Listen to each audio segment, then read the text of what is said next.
20-pound thing.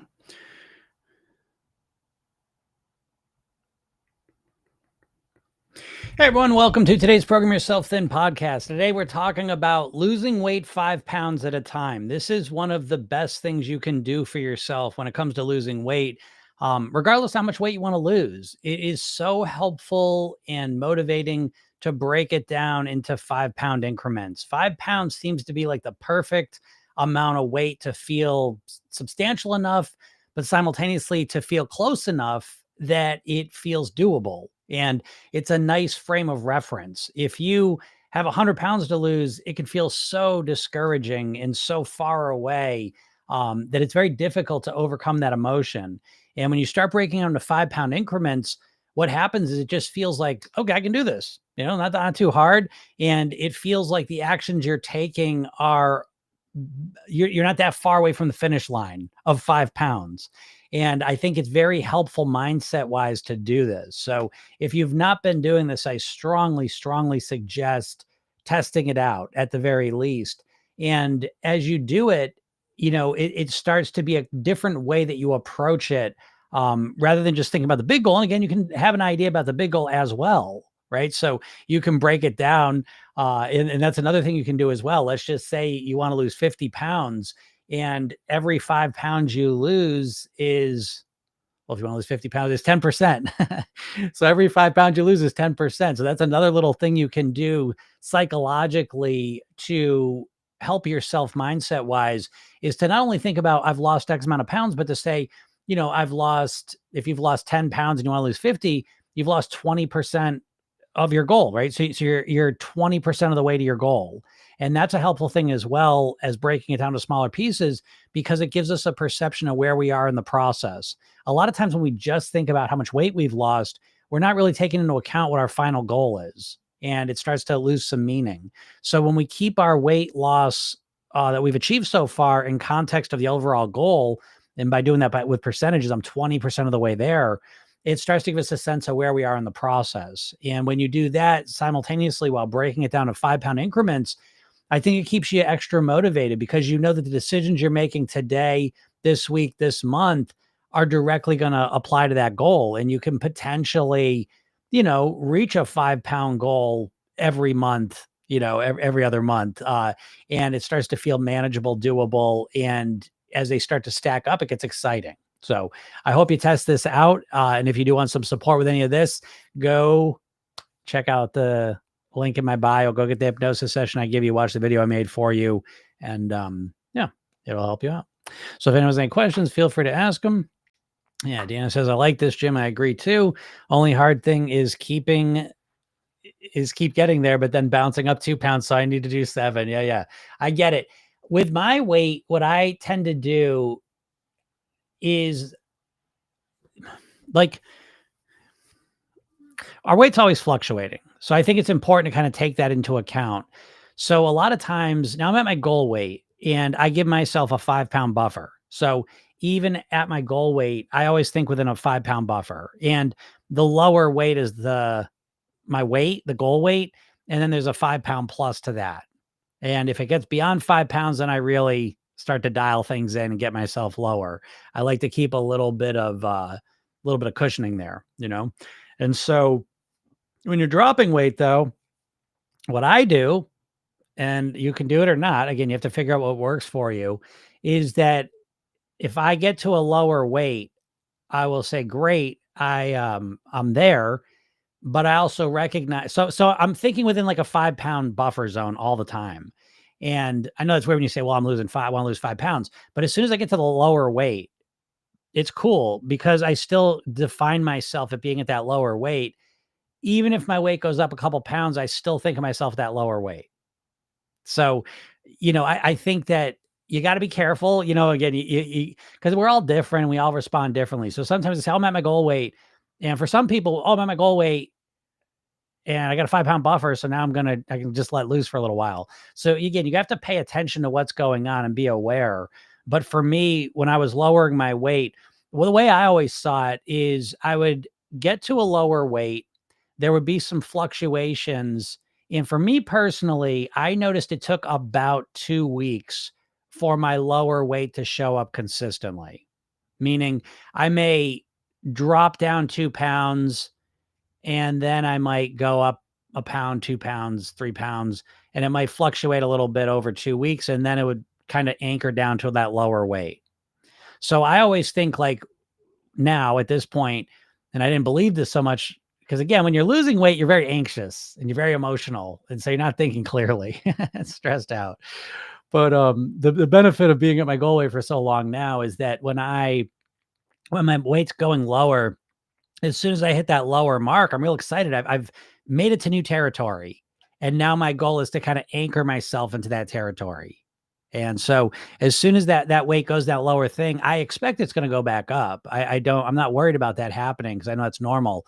But I'm looking to really dial into what I'm doing. So it anchors down. And now that's the low weight that I'm at. And then we just keep going. So that's what I suggest. Yeah. So the lower the weight becomes where I am now, and the 5 pound goal moves down from there. Yeah, exactly. That's what I do anyways, So yeah. So, there's always a 5 pound buffer on it, but I'm always existing within the buffer. You all have got to exist within a buffer. You're going to make yourself insane, which is what a lot of you dieters do. You make yourself nuts because you don't really account for the fluctuations that are inevitable. You've got to have fluctuations in your weight. You're a living human breathing. Okay. Human being. So, there's just a million things that make your weight fluctuate. So you're never going to live at a specific exact weight forever. It's just not going to happen. So there's going to be fluctuations in your weight no matter what. And again, for me, and you can choose what you want. I mean, I see some people do 10 pounds. I would never do that because I'd never want to get 8 pounds away and then have to be like, oh, it just feels like a lot more. 5 pounds to me is just always fit like a glove. Like it just really, I like thinking in that way. And my weight will fluctuate 1, 2, 3 pounds a day all the time. And as soon as it starts getting 3 to 4 pounds up, that's when I start paying attention. I don't really even want it to get to 5. If it gets to 5, I'm absolutely saying, okay, let's focus in, let's dial in.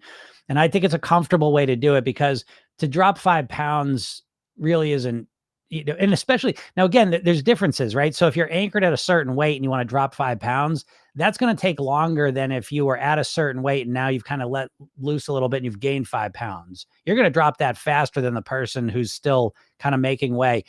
I don't know how to explain this. I have not seen good descriptions of weight release in science that have been very satisfying. So I have to just go with what I see with all my clients and myself and come up with stories about it. And so and metaphorical ones most of the time as well. So a lot of times I kind of see myself, as when I was 50 pounds heavier, it's kind of like getting back down there. And it's a process of getting down there. And as you're keep going lower and lower and lower and lower, it's a longer process for a number of reasons. And so I think to myself that it's almost like, I don't know, like path, trailblazing. Like if you're going through a path through the woods the first time, it's hard work, right? There's bushes and stuff all in your way. You got to chop it away and clear a path. But the more you keep walking through there, the more the path kind of develops and it's easier just to do it. So I always think of like losing the weight initially is kind of like that trailblazing thing. And again, there's a number of factors. There's psychological, biochemical, hormonal, physiological ones. There's all sorts of things going on when we're journeying down to lower weights. And so it's a harder process to drop 5 pounds, drop 5 pounds, drop 5 pounds than it is drop the 5 pounds. And, oh, now I just put 5 pounds over the last 2 weeks, 3 weeks. Let me get it back down is what I've always felt. So, yeah. It says, I like that anchor myself. Yes. You want to anchor yourself. That's what I always think of. I think of, like, I don't know, you ever watch like, rock climbers, like every time they get to a higher point, what do? They anchor themselves there. Right. So we're doing the opposite. Every time I get to a lower point, I'm anchoring myself down to that weight and I celebrate it and I'm excited about it, but I'm also excited about it within a variation spectrum, you see? So again, I'll get that lower weight. Cool. I'll put my, what they call it, a belay. I don't know what they call that thing. They tap into the rocks and they put their things through. But when they're climbing rocks, again, they go higher and higher with this. And every time they get to a higher point, they put another kind of anchor in there. And now they're anchoring higher. And that's the process. And so again, I just do the opposite with the other things. So if I get to a lower weight, celebrate it, cool. But I also recognize it could fluctuate a little bit within there. So if I get to a lower weight and the next day I'm 2 pounds heavier, I'm fine with it. That's normal. But I'm just happy I broke new ground. And so that's how I always thought of it. And then once you get to your goal weight, again, you keep an eye on it. So if the weight does go up, I want to get it kind of quick. And again, I'm very aware too, and this is what I always encourage my clients to practice, is to develop awareness. So if my weight starts going up 2, 3, 4 pounds in a consistent way, like it's showing up, because again, my weight might go up 2 pounds and I'm not worried at all, because I'm expecting the next day it'll probably be down 1.5 pounds. So my weight will fluctuate that way. If I get on the scale and now I'm on the scale and for the week, 2 weeks, it's 2, 3 pounds higher. Now I'm saying, oh, you know what I mean? Like what's going on here? And then I'll usually know, I've been eating more dinner. I've been doing snacking here. I've been doing something, whatever, but I'm very aware of my behaviors. And so if the weight does start going up, I'm pretty good, because I've worked on this for so long.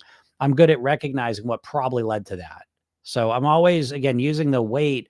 The weight for me is always a reference point for what I'm doing. And again, this is hard for a dieter to do because you don't really have much structure in what you're doing. You're just trying to pay attention and change everything all at once. But in Program Yourself Thin, we're really building this to be an automated process, to be able to lose weight and then ultimately live your goal weight in an automated way. And in order to do that, you need to structure your mindset, your lifestyle, and your eating. And so once you have that structure, when the weight goes up or down, you're much more able to see what triggered that. What was the cause of that? And that's very helpful for a bunch of reasons. But yeah, if anyone got any questions, feel free to ask them. I know I got a little late here today. Octavia says, advice for perimenopause on HRT and antidepressants with an increased appetite. Yeah, okay. So, I mean, you're dealing with a bunch of things here, which doesn't mean you can't lose weight, by the way.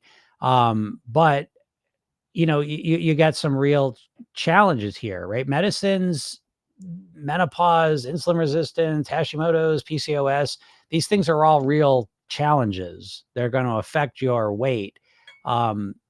Usually the challenges are more, and I'm glad you said this, because antidepressants with an increased appetite. So I'm glad you made that distinction, because I think sometimes people think the medicines just cause your body to gain more weight, even though you're eating the same. That's rarely the case. Okay. Most of the time, the medicines make you hungrier, you eat more, you gain weight. And I think that's a very important distinction to make. So in that situation, you got an increased appetite, and that's a real thing. Okay. So what I would do is recognize I have an increased appetite. And what I would do, and again, I don't know what you're eating typically, but let's just say you're a typical American eating a lot of processed foods in the form of junk food stuff, fast food stuff, processed food stuff. And if that is the case for you, what I would do with my increased appetite is I would use my increased appetite to encourage my healthier eating. Because the hungrier you are, it can make it a lot easier to eat healthier foods, because hunger directly, affects how foods taste to you. So it's important that you realize, I may have more hunger, but it doesn't mean I have to eat a lot more calories. And as a matter of fact, if I do these things properly, I can actually eat more and reduce my calories. And the way to understanding that, and what I'll send you in the direction of, is understanding calorie density. If you understand calorie density, you can be much more strategic with your eating, and you can literally eat more food and lose weight because you're consuming less calories. All comes down to calorie density. Processed food stuff, junk food stuff, fast food stuff are all very calorie dense. And so if you start eating more whole, natural foods, fruits, vegetables, greens, beans, whole grains, you will be more satisfied, and you will satisfy that appetite that's increased.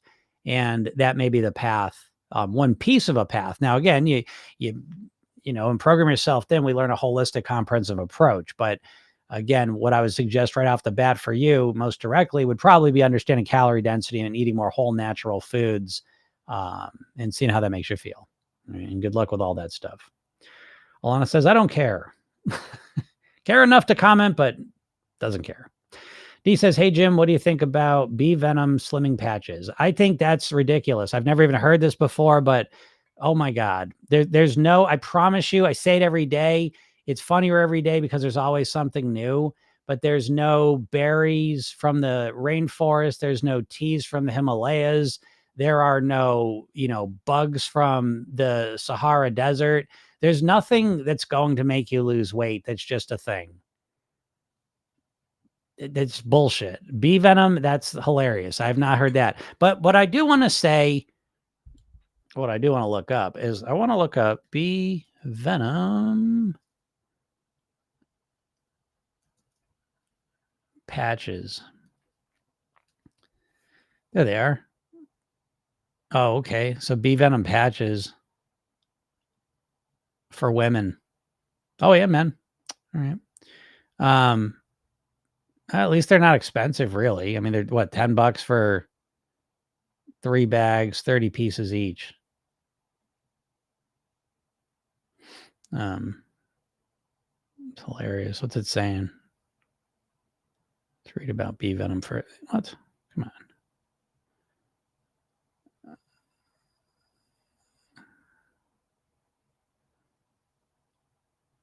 Wait, bee venom is given as a shot for a bee sting allergy. Hold on. Let's do the weight. I'm assuming, yeah, for weight loss, right?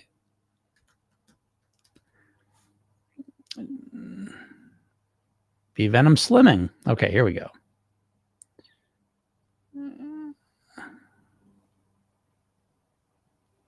Oh my goodness.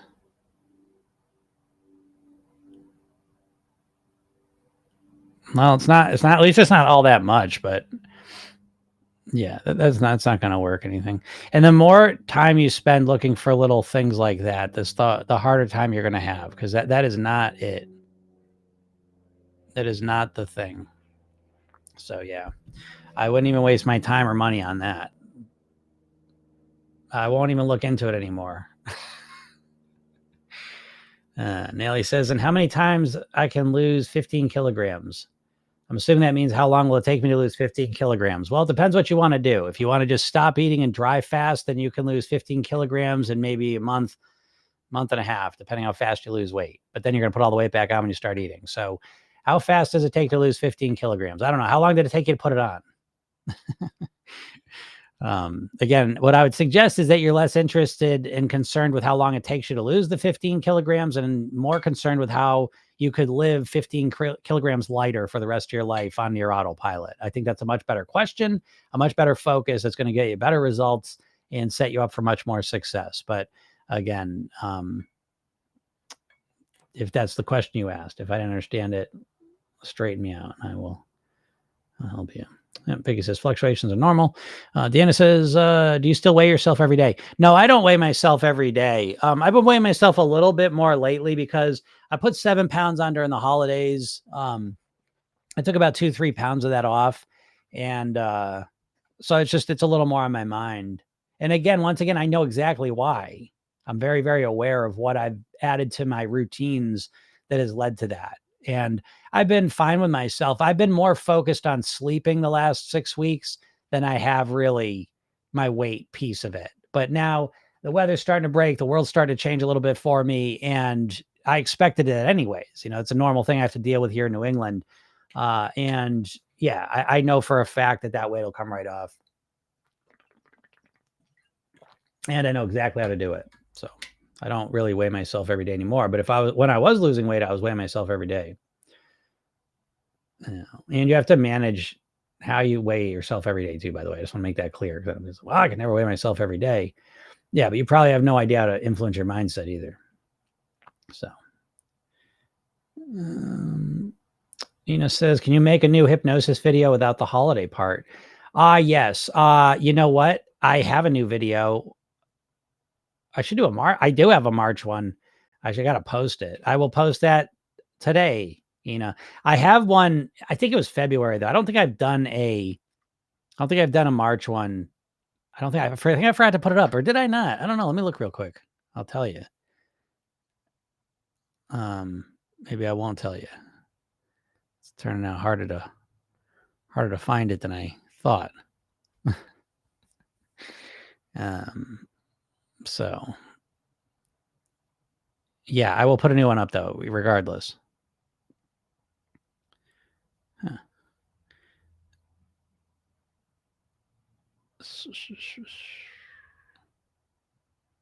Thought I put it up, but who cares, right? I'll put it up. No, I did not. Okay, yeah, the March one. I got to put a March one up. I will do that. And I know I still got the pinned one from December. I got a little behind there. So yes, I will do that. We'll do that. Time is it? 1:10. So yeah, if anyone's got any questions, feel free to ask them. If not, forever hold your peace. It'll be a quick live today. Nothing wrong with that. Looks like a lot of stuff to do. Yeah, the old March one, the March hypnosis. Those are helpful, right? Now, again, if you're really serious, though, I would strongly suggest you go click the link in my bio and go get the hypnosis session I made for you. That's a full hypnosis session. The TikTok ones are great. You know, they're little short ones, and there's a place for those. I love short hypnosis sessions, but I think it's important that you get the full one. You know, that's built a little different. It's going to have a little more effect. So why not get it? It's free. I give it to you for free. I give you lots of stuff for free, and that'll help you. The video will help you more than any of it, I think. I think hypnosis is great. I was thinking this yesterday because someone asked me, like, what makes your coaching different than just typical coaching? Because most people's experience, no, I don't want to say most, coaching can be pretty effective, I would say. But a lot of people, and this person specifically, they were talking about like weight loss coaching. Weight loss coaching is very ineffective if it even shows up. There's not a whole lot of weight loss coaches. Usually when we think of weight loss coach, we're thinking more like personal trainer, nutritionist, dietitian, Weight Watchers. I mean, it's not really coaching. It's just kind of like a support system to some degree. But the problem with that sort of coaching, a personal trainer specifically, the problem there is you're really paying them so that you'll show up. So as long as you're always paying them, you know what I mean, and always working with them, then you'll kind of have that. But you need to, in my opinion, and I think there's a place for that. But for me, when I work with people, it's to help them install a system. Program Yourself Thin's a system. And I was reflecting on that last night because, you know, I was like, well, what is it that I do? I'm like, I certainly coach. You know, I definitely, absolutely coach, and I think it's really valuable. But it's not just coaching. Like, it's coaching within the context of Program Yourself Thin. And so there's hypnosis too, but I don't just use hypnosis. I don't think hypnosis by itself is going to help you lose weight. Hypnosis by itself can help you with a lot of things. Living at your goal weight forever is not one of them. I do not believe, but it's a powerful supplement. So it's helpful, but it's not the whole story. And so then there's coaching and there's hypnosis. And I said, well, what else? And I said, well, really what it is I've literally spent 30 years obsessed with weight mastery. I study literally anything even remotely related to it for 30 years. I've almost 6,000 private weight loss sessions working with people. I've taught Program Yourself in some form or another for over 20 years. So it's like there's a system here. And so it all kind of comes together in a very unique package that I've never seen anything even close to it. So I don't know what got me on that, but I was just thinking about it last night because someone did say that, like, what makes this different? How's this different than coaching? And it's completely different because it's really about a system. It's about, and I was thinking it's almost more like learning the piano or learning martial arts, right? So it's like, it's a teacher, I guess, is the word I'm looking for. It's like, I almost feel more like a teacher, although I never use that word. But that's really more what it is, because it's like if you went and studied the piano or you studied martial arts, you're not just going there and the person's just helping you do something. You're learning a system. You're learning how to do something, right? And the goal is that you internalize that and have that system inside of you so that you can use it. And that's where I think it's very important to recognize the differences, because again, most of you try to lose weight just through dieting, doing it on your own. And if you hire a personal trainer, they're not really teaching you so much. I mean, you're learning about your muscles and exercise to some degree, but most people are using personal trainers as it's basically, it's a motivation system, right? You're going to pay this money to this person so you show up, and then they're going to watch you and babysit you to make sure you do what you're supposed to do, right? That's what most people are using personal trainers for. And coaching can be great, but again, coaching a lot of times is done within the context. Okay, what do you know? You know what I mean? Now, the coach is bringing more insight to things typically, but a lot of times it's not a brand new way of thinking.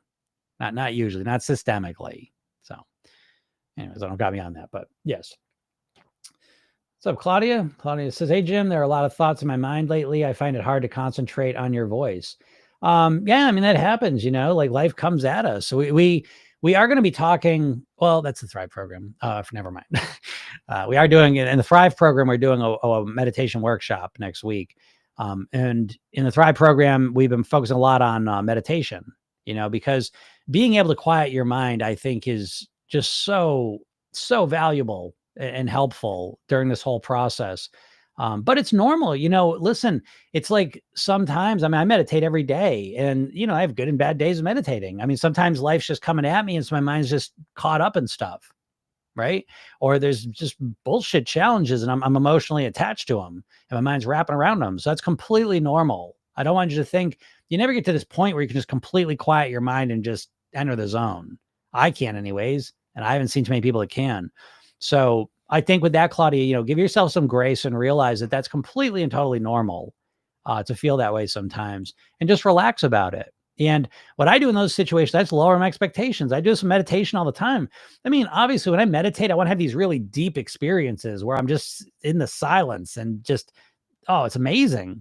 But I'm there 20% of the time, if that, when I meditate. And so when my mind's just like ramping up, a lot of times I say, okay, I'm gonna lower my expectation here. And I just want to relax, focus on my breathing, calm my mind down, turn my attention inwards. I'm going to focus on that. Okay. So I kind of lower my expectations in those moments. And I'd suggest you do the same thing. The fact you're even listening to hypnosis is great because every time you listen to a hypnosis session, you're relaxing, you're bringing your attention inwards, you're realizing your mind's spinning. So all that awareness is really helpful. And, we use that awareness to say, okay, what can I do to kind of resolve whatever's going on?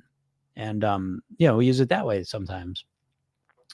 Carol says, PYT programs help me enormously. It's the whole package, folks, and well worth it. Well, thank you, Carol. A little screenshot of that. Yeah, it is the whole package. It's the stuff. I can tell you that. Yeah, Karen says the same thing. So worth it. Changed my life. Yeah. It is life transforming. Program yourself. Then is no doubt about it. It's really no question about that. It is the #1 weight mastery program. Well, it's the only weight mastery program on the planet, but it's probably the best plan you could ever follow to actually change your weight for good. What's up, Alex? D says, how can you avoid negativity when binging? Is it just figuring out what you need to change? How can you avoid negativity when binging? Well, I mean, a lot of times when you're binging, I guess you can be really negative while you're binging for the ultimate negative experience, right? So it's like you're stuffing yourself silly, you're feeling like total shit while you're doing it. That's like a pro binger move, by the way, right? You got to be binging for a while to finally get to that point where you have so much awareness that you're like aware of what you're doing while you're doing it. And you're like aware you feel like shit and you're negative about it. Very, very. So that's an enlightened spot to be in, D. So I give you props for being in that spot. But the way I always do it is I never beat myself up. I certainly am negative default. We're all negative by default. We're all born with a negativity bias. So we're more aware of negative stuff than positive stuff. That being said, that doesn't mean that we have to stay there. It doesn't mean we have to buy into it and believe that. So the first thing I do is I take a step back, D, and I say, okay, I'm negative when I'm binging. And I ask myself the question, what's the value of being negative when I'm binging? Now, I know what you're going to come to is you're going to come to some version of, well, I'm being negative because I'm trying to get myself to stop binging, Jim. If I beat myself up and I'm really negative to myself when I'm binging, and I'll stop doing it. And that is the lie you dieters have to wake up from. Beating yourself up and being negative to yourself does not stop you from doing the unhealthy things. It promotes you doing them. And so the more you start to treat yourself like someone who you love in your life, a good friend, a family member, a partner, someone who you genuinely care and love. And if they were binging, would you be negative with them or would you be supportive and encouraging with them? And most of the time, the answer is going to be supporting and encouraging. Now, you don't think you deserve the same thing because, yeah, right. And I got to be honest with myself. But it makes you feel negative and it drives you right back to the binging. So what I would rather do when I'm binging is not be negative. I would rather be aware. I'd like to pay attention to if you, D, have the awareness to be realizing you're negative while you're binging is wonderful. That's a good place to be in because your awareness is high. You've got good awareness here. So I would take that awareness and crank it up another level and say, okay, when I'm binging, let me pay attention to what's going on here. What is the reason that I'm binging? And you say, well, because the food tastes good. No, it's almost never just that. It's almost always that you got yourself too hungry. You are dealing with some emotional stuff that you don't know how to deal with genuinely. So you're using the food to run away from it and keep yourself trapped in this binge shame cycle. Okay. And, or it's a habit thing that you do consistently at a certain time, place, situation, or it's some combination of the three of these. But me, I'm not going to feel negative because negative doesn't help you fix anything. It's just shitty and effective strategy. If it wasn't, none of you'd be here because you're all negative as fuck to yourselves and you're all struggling with your eating. So beating yourself up and being negative does not help you, even though you're addicted to it and think it does. So that's the first step is you got to realize being negative to myself doesn't help. Just like being negative to a person that you know and you love who you care about wouldn't help them. Okay. Now there's being real and honest with yourself. They're not the same. Okay. You could say, oh, geez, I'm eating a lot of food here. This isn't how I want to live. This isn't not what I want to do. That's completely different than saying I'm a piece of shit. So I always say the distinction between what I'm talking about is the difference between saying I'm a piece of shit and I feel like shit. Most of you go over to I'm a piece of shit and you start beating yourself up, piling on yourself, making yourself feel worthless, making yourself feel bad. And you think that's going to change your behavior. And it doesn't. I don't know how much fucking more proof you would need than your life that doesn't work for you. So the alternative is say, I don't feel good when I binge. This does not feel good. But that's not what you mean when you say negativity. I know it. You're talking about I feel like a piece of shit. You're not a piece of shit. Listen, folks, we all got behaviors we do that we don't want to do. It doesn't make you a shitty person, a bad person, a weak person, all this other stuff. It makes you a person who doesn't know how to change your behavior effectively. And so the way to figure it out is to start by understanding the behavior as it runs now, and then come up with better strategic solutions moving forward. That's always going to be the best, plan of action moving forward. It's always going to get you better results than beating yourself up.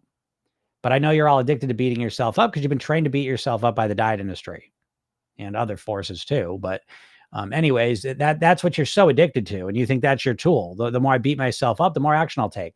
Don't know why you think that. I mean, I get you've been conditioned that way, but it only takes 2 seconds of reflection to realize that doesn't work for you. It might work in a moment. You think it works because you've used that to lose weight a couple times in a real austere, punitive way, but then you never stuck with it. And that's the problem. You're never going to stick with feeling like shit, in case you don't know. So those are my suggestions there.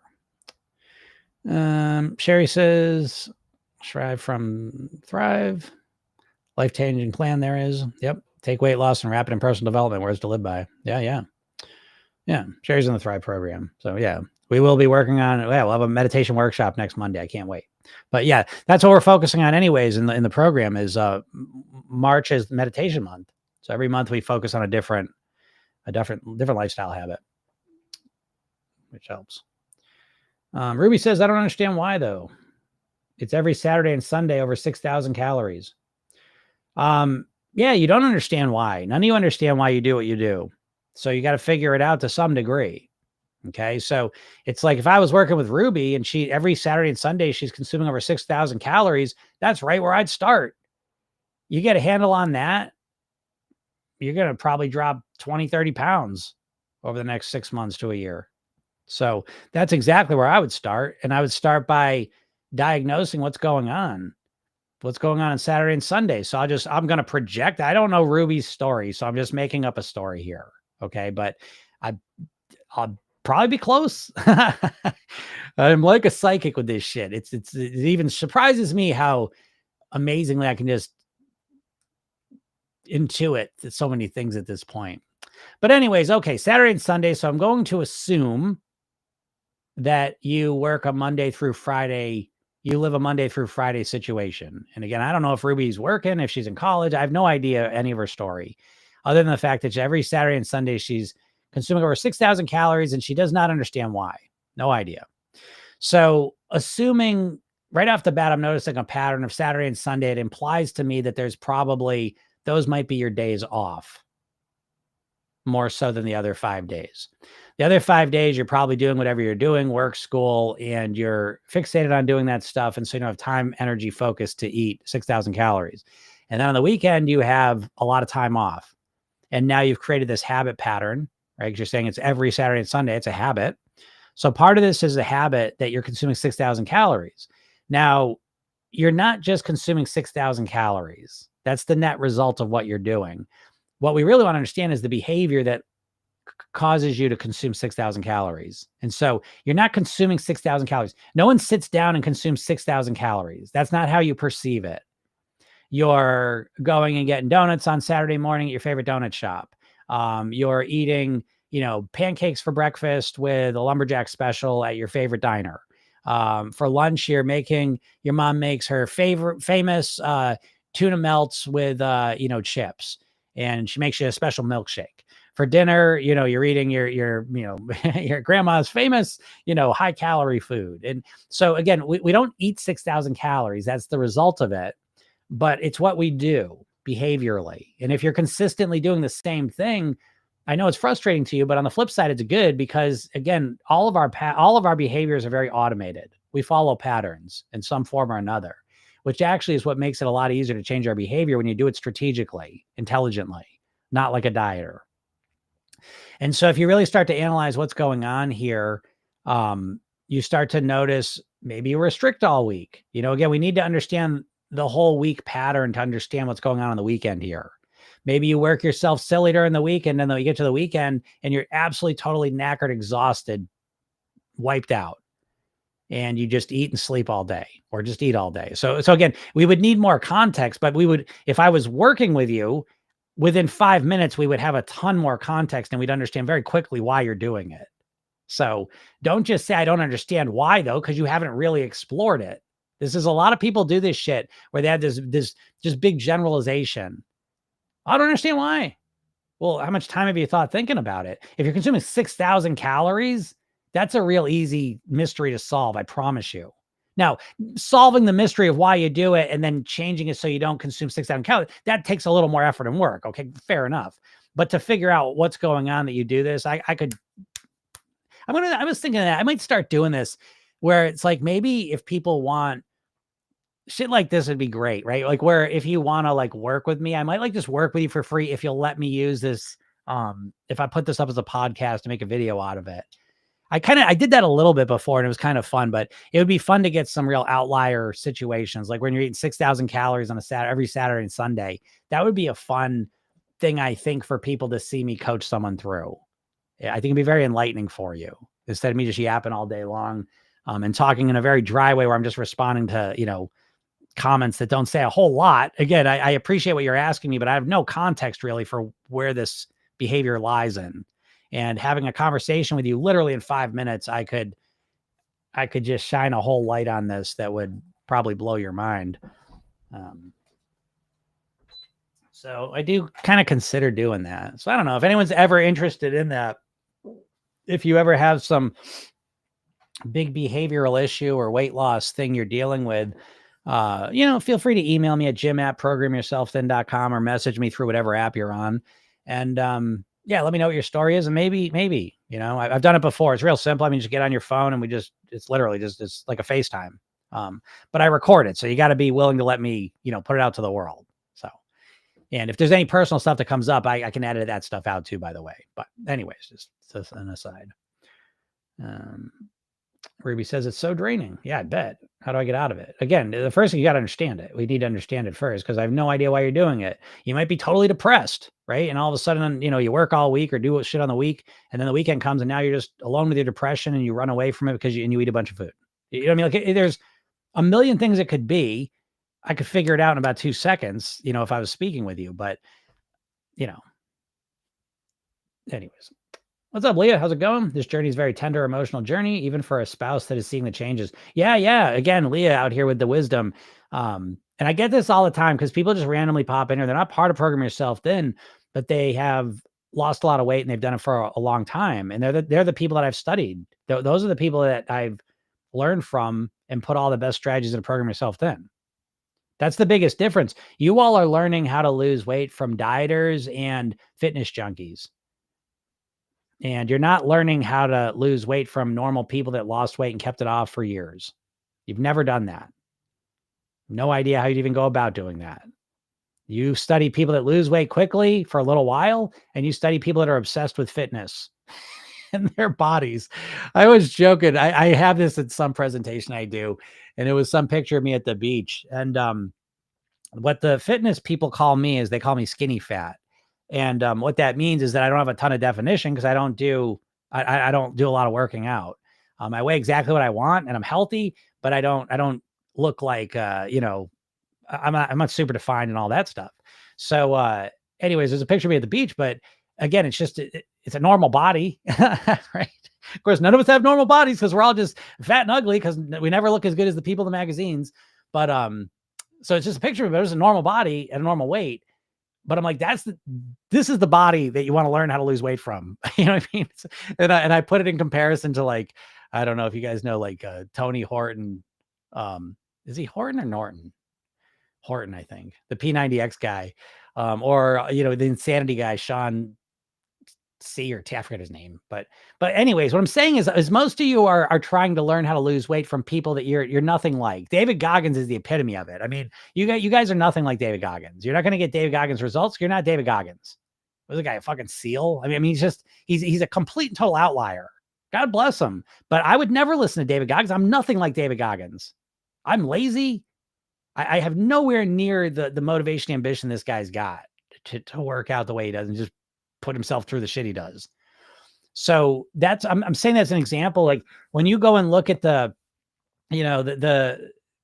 people you're watching how to learn weight from, and they're like, ripped up, single digit body fat. I mean, just like you're not motivated by the same things as them. I promise you. And to learn from them is silly. Everything I'm sharing with you is from normal people. Normal people that were overweight and that lost the weight and kept it off. How'd they do it? They don't do the shit that you're learning from the fitness influencers. Not most of them. What's up, Neuro? Neuro says, I've been stressed out of my mind for the past weeks. I'm sorry to hear that. Hope it's just a momentary thing. Do you know what it is? Do you know what's stressing you out? Again, I was stressed? I was stressed, but I was in a slump. I would say I'm kind of coming out of it now, but I was in a slump kind of from the middle of January through the end of February, about 6 weeks, I would say. And I know why. I have a sense of what most of the reasons are, but this is normal. Again, I try and normalize that you're never going to be. Again, the diet industry is always giving you this bullshit idea that you're going to get to your goal weight and everything's going to be a fairy tale. And I find it to be the most toxic message because it's not. You're going to get to your goal weight and you're going to have good and bad times just like you do now.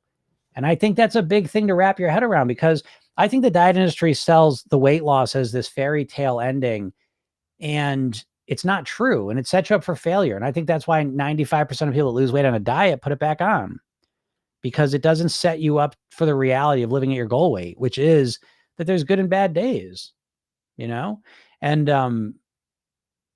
and so much of mastering your weight is managing the bad times or the down times. I'm going to say they're even bad. I don't want to judge them, but it's just normal. You have ups and downs. And when the downs come, do you have a strategy to manage them effectively? I do. I put weight on during the holidays and I haven't taken it off yet. But I maintain my weight, and that for me, when I'm kind of in a little bit of a slump, my goal is not to lose weight. It's just let me maintain, let me kind of hold the line. So Nara says, I do. It's my trainer. He's crazy as a sack of wheels. Oh, a sack of weasels. All right. That's so funny. All right. So there you go. So Nura, I know, has high goals for herself and she's been pushing herself very intensely. And so, yeah, when you get into a situation where, especially when you get with the trainers, I mean, trainers are a unique breed. I love physical. Listen, I did a whole series with some of the top fitness trainers, nutritionists, dietitians in the world. It's called The Elite Body. Again, I got to make this available because I did probably 35, 40 interviews with top people on the planet. Okay.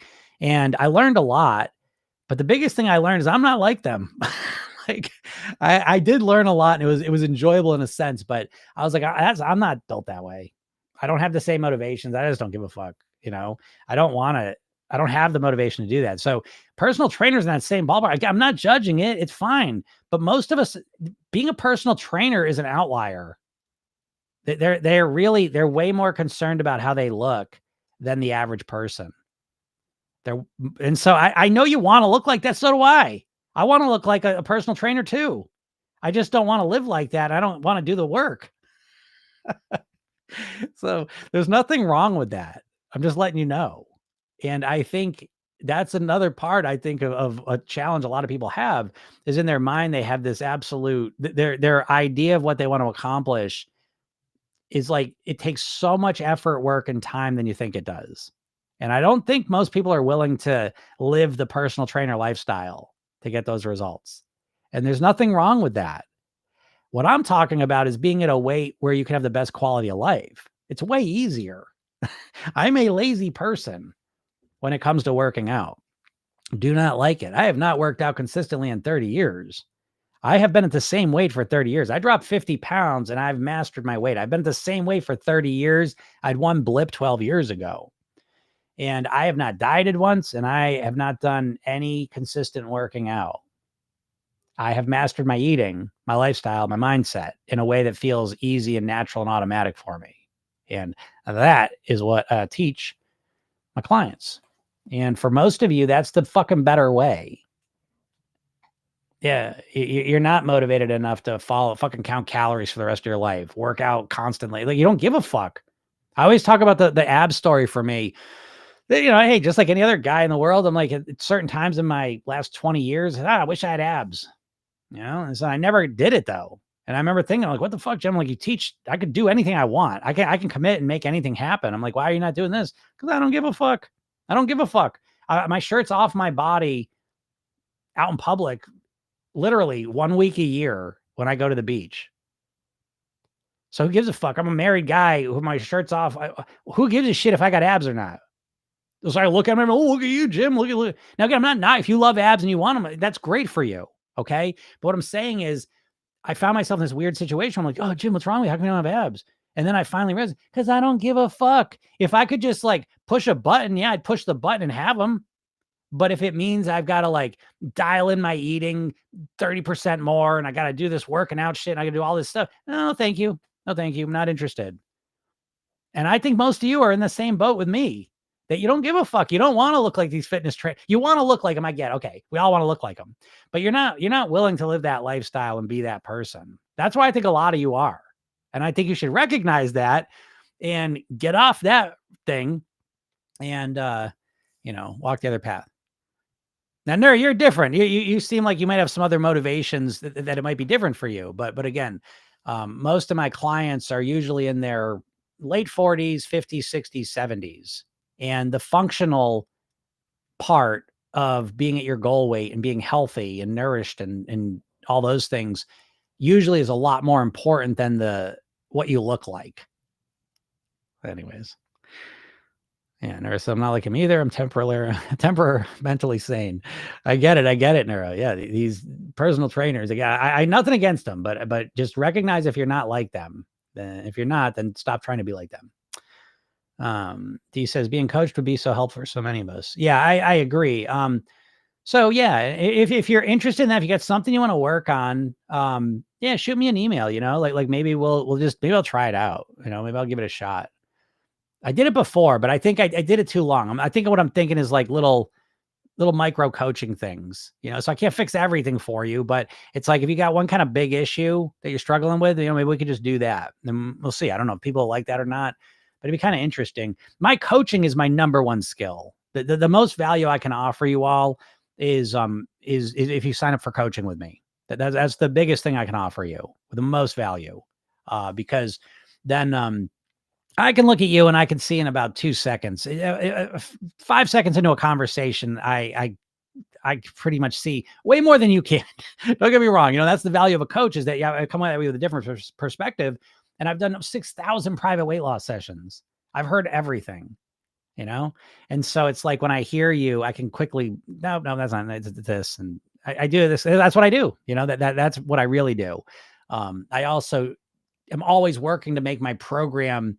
I'm always constantly obsessed with making my program, the home study version of it, be as valuable as the coaching, but it'll never be there. But you know what I mean? Like that's why in my program, with Program Yourself Thin, like when you sign up, you get lifetime access to the Tuesday calls I do. I do Tuesday classes every week. And what we do is we just keep cycling through the program. And I like that because it allows me to just keep optimizing the program. I just teach it at a higher and higher level. And it lets you, get access to that, but then also know that, if you get off track a little bit, that I'm always there for you. And so I love that piece of the program. And then obviously my coaching clients, which I've really put on the back burner for the last, 6 months or so, but I'm going to start, kind of filling out my coaching more again. But I love coaching so much. It really is the most rewarding and satisfying, fulfilling thing I do. Cause I get messages all the time from people in my, that just got the program. People just listen to the podcast, people listen to the hypnosis session that are getting great results. And I'm happy. Obviously, that's why I'm doing this. But when I work with someone, I get to know them so deeply, so quick. And that's obviously, the thing that jazzes me up the most. But anyways, Karen says, like, you figuring out my potato chip problem. Yeah, exactly. Lynn says, I've been listening to you for a few years. You've helped me go from 111 obese to 1 obese on the BMI. Holy shit, Lynn. All that is worth a screenshot. Congratulations. Super proud of you, Lynn. That's amazing. Amazing. Nice job. Leah said, I spent last night talking to my husband who was struggling with my changes, reassured him I'm just learning to love myself again so I can love him better. He was feeling insecure about where he fit into the new me, 35 years married. Yeah, again, Leah, that's so true. I always say, like, one of the missing pieces from most people's weight loss puzzle is that they don't know how to manage the people that are most important in their lives. So again, food is a huge source of rapport in relationships. When you all of a sudden go from being the overweight version of you and all that entails to the empowered, healthy, happy version of you that weighs what you want, it's very challenging for relationships. Any change in a relationship is going to challenge it. I know you think, well, yeah, but I'm doing something good. Yeah, but even good stuff can make another person feel insecure. So agreed, Leah, that's completely normal and natural. Yeah. It's one of the things we cover in the program too. Again, being able to manage your relationships. And oddly, I know people don't like this, but it's weird. When you start to eat better and you take your weight and health seriously, oddly, maybe a little counterintuitively, you almost have to take other people's feelings on as well. And then you think, well, I'm doing all the work. They should be supporting me. It shoulda, woulda, coulda. I mean, it should be that way, but it's not. And so if you really want to achieve what you want, a lot of times you're going to have to, again, support and reassure the people in your life while you're also making those changes. So yeah, great job, Leah. Yeah. So I love how real and down to earth you are in your speaking. Well, thank you. Yeah. Again, because I've done this with real people. That's the big difference. I mean, there's not too many people, there really aren't that many. I find one of the oddest things in the world years ago when I was really stepping out from being just like a hypnotist primarily to being more coachy. I started looking, I said, what are weight loss coaches out there doing? And I was shocked to find, and I haven't even looked in a couple of years probably, but I was shocked to find there weren't a lot of weight loss coaches. That was shocking to me. And it made me just realize, though, that really, again, the whole weight loss world is people telling you what to do. No one really helps you to do it. And that's what I've been doing professionally for 20 years, is helping normal people change how they think, live, and eat so that they can live thin and healthy forever. So I'm in the real world, and I hit a part of weight loss that very few things do. Because again, most weight loss is someone telling you what to do. Here's your diet plan. Here's your workout plan. Do this, and then you're left with the plan and you're left with your willpower to try and force yourself to do it. And very few people are able to do that. So I work with people on a very real level. So yeah, that's why I speak so real. So yeah. What's up, Azra? Azra says, how to lose weight when you hate your overweight body. Yeah, it's going to be hard to lose weight when you hate your overweight body. I think hating your overweight body is a recipe for disaster. Things you hate, you tend to want to punish.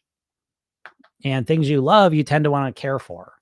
So, again, what I would say is, sometimes I would say it's kind of like,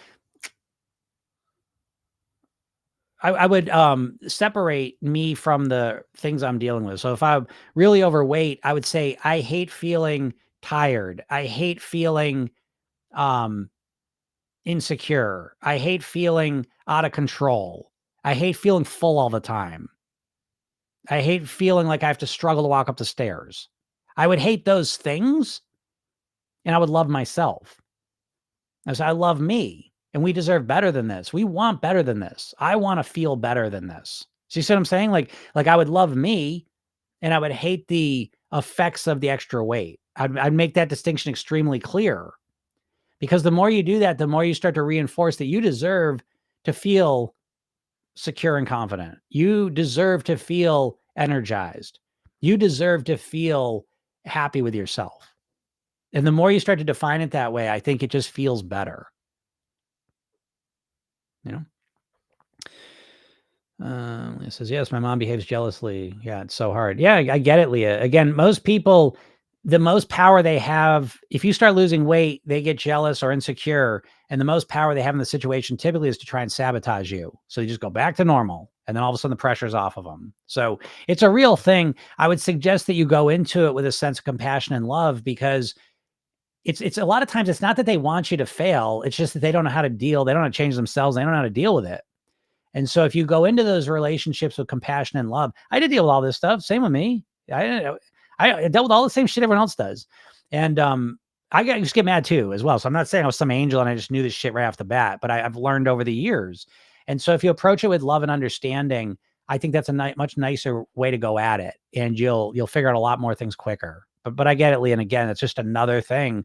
But that's the real work, by the way, Leah. That's the real work. And you're in such a lucky spot because you've been at this for 2 years, but now you're realizing this is the real work to stay there is the relationship with your husband, the relationship with your mom. How do I manage these things? That's the real work of staying there. So good for you. Nurse says, oh my God, Jim, if you have time, could you retell the 4 rolls, 5 rolls rehearsal story, please? Oh, right. Yes. The sushi rolls. Well, that one there again, it's just it kind of goes along with what I've been talking about with stuff is that when we do so when we start out our weight loss journey, really what it is, it's not a weight loss journey, it's a behavior change journey. And the more you think of it that way, the better off for you. But so changing your behavior is not easy because your brain is built to conserve energy and do what it did. So what they're referring to, I believe is what you're referring to, is I used to I get sushi, I get 5 rolls. And every single time I finish the 5 rolls, I say, oh my God, fucking full. Oh, I feel like shit. Why did I do that? I don't want to do it. And I just did this over and over and over and over again. And then I brought awareness to it at first. I started become aware of it. I said, what the fuck? What am I doing? What am I doing? What am I doing? Why do I keep doing this? Why do we do it? What is going on here? And then finally I said, okay, I want to get 4 rolls. And then I walk in there. I said, I want to get 4 rolls. I'm tired of getting 5 rolls. I feel like shit every time I go in there. Got 5 rolls, please. What happened? I don't know. I don't want to order 4 rolls. What if I'm still hungry? Huh? I don't know. Yeah, it would be fine. We could just order another roll. With 5 rolls, right? So I go in again, 4 rolls, 5 rolls, please. And then that happened for a while. And, I would rehearse it. And the program itself, then we have the redo rehearsal technique. And so by paying attention to it, I started to elevate the importance of these roles and reminding myself. I know this all sounds crazy to you all. It doesn't make sense until you understand how your mind works. But I say it to you because this is what you're dealing with. You're like, what the fuck is wrong with me?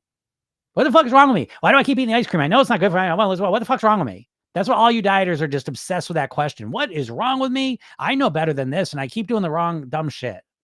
And you're stuck in that trap. The reason you keep doing the dumb shit is because your brain does what it did. Ordering 5 rolls, I'd had years of doing that. I had the neural connections of ordering 5 rolls. That's what felt normal, natural, automatic. Ordering 4 rolls felt terrifying.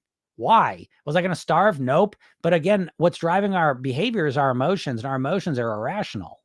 And so the idea of getting 4 rolls, what? I'm still hungry. Now, again, if I could take a step out of the emotion and say, well, yeah, let's just order another roll. In that moment, I felt the emotion of fear and I just ordered, give me the 5 rolls. I don't want to take, I don't want to risk it. And so I had to keep practicing. I imagine myself going in there, ordering 4 rolls, calm down. Finally, I ordered 4 rolls. Turned out it was fine. More than enough. And then that started becoming the norm.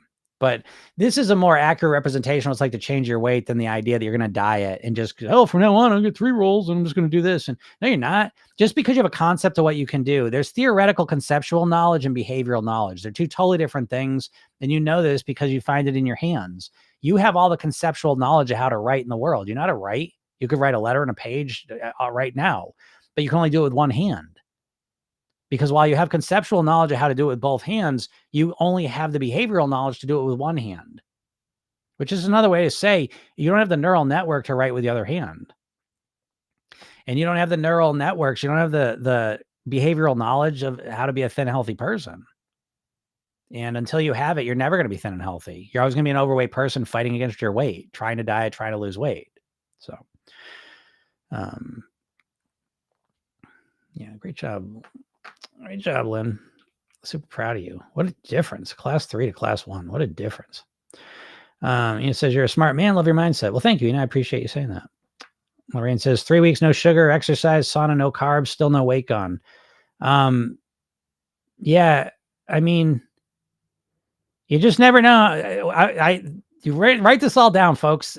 Weight loss is inconsistent and unpredictable in the short term and very consistent and predictable in the long term. And I know 3 weeks, no sugar, exercise, sauna, no carbs. How the fuck could 3 weeks go by and not lose any weight? How is that possible? And you think that because you have your perception, and then you think everyone else has lost 10 pounds in a week when they've done that, and you feel like it's impossible. But I have the advantage of seeing so many different people, and it is not even it's not even unnatural or it's not even abnormal for someone to not lose any weight for 3 to 4 to 6 weeks, doing all sorts of good shit.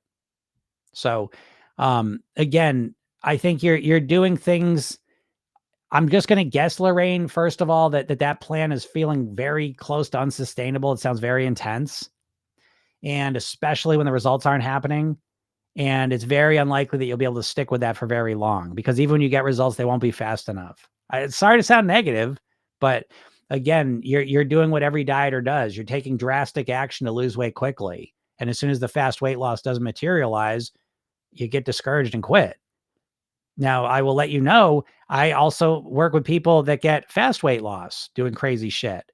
And then they get fast weight. You say, well, that's what I want. Yeah, but they get fast weight loss for the first month, 2 months, and then the weight loss slows down, and now they're discouraged and they quit because they can't keep up what they're doing because it's unsustainable. So I feel bad that you feel, I know how you feel, but 3 weeks is nothing.